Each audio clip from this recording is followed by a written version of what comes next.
NEET को लेके एक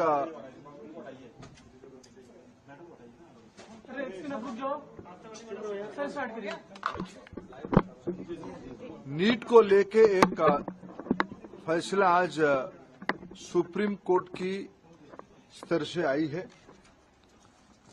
नीट में इस बार 24 लाख बच्चे परीक्षा दिए थे। कट ऑफ डेट में लगभग 13 लाख विद्यार्थी एग्जामिनेशन को क्वालिफाई किए। 4,500 तरीके सेंटर नीट एग्जामिनेशन के लिए देश भर में होती है। राजेश जी, आप थोड़ा क्वाइट रहिए।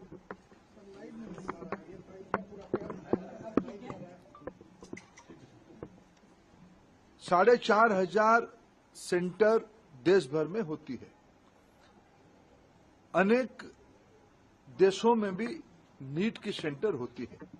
खाड़ी के देशों में होती है, पड़ोस के देशों में होती है और 13 भाषा में एग्जामिनेशन होता है। दुर्भाग्य से इस बार नीट की 2 क्वेश्चन सेट्स होता है। गलती ना हो जाए इसीलिए चुनाव एग्जामिनेशन के दिन ही सूचित किया जाता है। क्वेश्चन सेट ए या बी को यूज किया जाएगा, आइदर ऑफ द वन। इस बार जब परीक्षा हुआ, गलती से आउट ऑफ 4,500 सेंटर 6 सेंटर में गलती से गलत सेट्स ऑफ क्वेश्चन आ गई। जब परीक्षा चल पड़ी, कुछ समय के बाद उसको संज्ञान में लिया गया और उसको विड्रॉ करके फिर सही प्रश्न पत्र दिया गया। उसमें कुछ टाइम लॉस हुई। उन 6 सेंटर में लगभग 1563 स्टूडेंट उसमें परीक्षा दे रहे थे। उनके मन में आया कि भाई ये हमारी साथ थोड़ा अन्याय हुई है, हमारी टाइम लॉस हुई है, हमारे लिए कुछ सोचनी चाहिए। सुप्रीम कोर्ट की एक स्टैंडिंग ऑर्डर है। इस प्रकार की कहीं एंट्रेंस में कुछ विषय आती है तो री एंट्रेंस ना कराते हुए एक एवरेज मार्किंग, ग्रेस मार्किंग की मेथड पे उनको कंपनसेट किया जा सकता है। ऐसे एक सुप्रीम कोर्ट की ऑर्डर है क्लैट की स्टूडेंट्स की, क्लैट के एग्जामिनेशन के माध्यम से। एनटीए ने उसको अप्लाई किया। एक एक्सपर्ट कमेटी बिठाई, उसमें से कुछ रिकमेंडेशन आई और उसको उन्होंने अप्लाई किया। उसके बाद देखा गया कि कुछ विद्यार्थियों की नंबर 100% हो गई।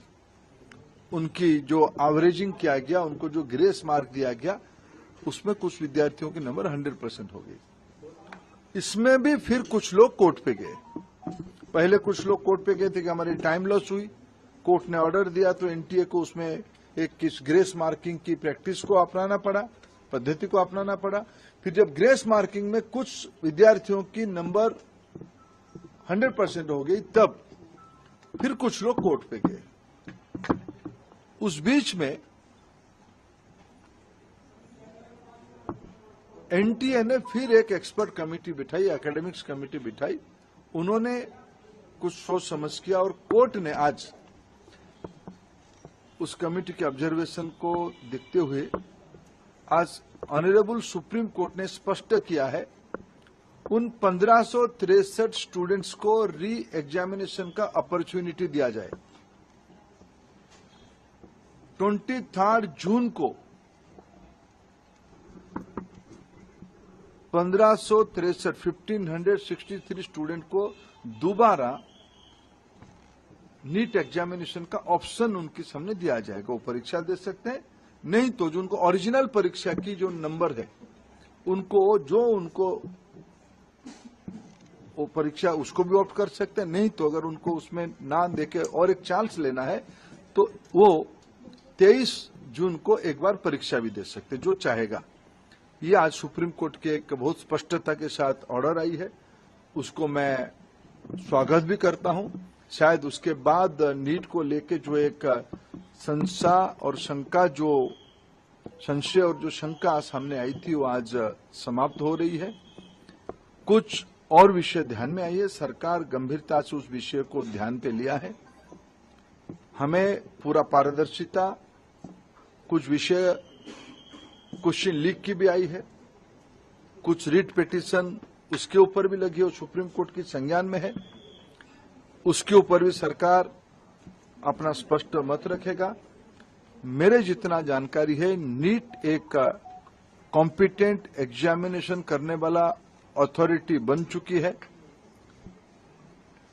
ये जो 3 प्रेस्टिजियस परीक्षा होते हैं, नीट, जेईई और सीयूईटी, इसमें से देश की 50 लाख से ज्यादा स्टूडेंट्स की हर एक साल अभी एग्जामिनेशन हो रहा है। विश्वसनीयता बढ़ी है, इसलिए आने वाले दिनों में सारे प्रकार की शंका संशय को दूर करने के लिए और पारदर्शिता लिया जाएगा, और जो लोग उसमें कहीं ना कहीं एक आधा जगह पे कुछ गड़बड़ी करने का कोशिश कर भी रहे होंगे, उनके ऊपर कार्रवाई भी लिया जाएगा। और सुप्रीम कोर्ट की जो लार्जर प्रश्न सुप्रीम कोर्ट के सामने है, सरकार अपना मत उसमें से स्पष्ट रखेगी। जिसकी वजह से बच्चों को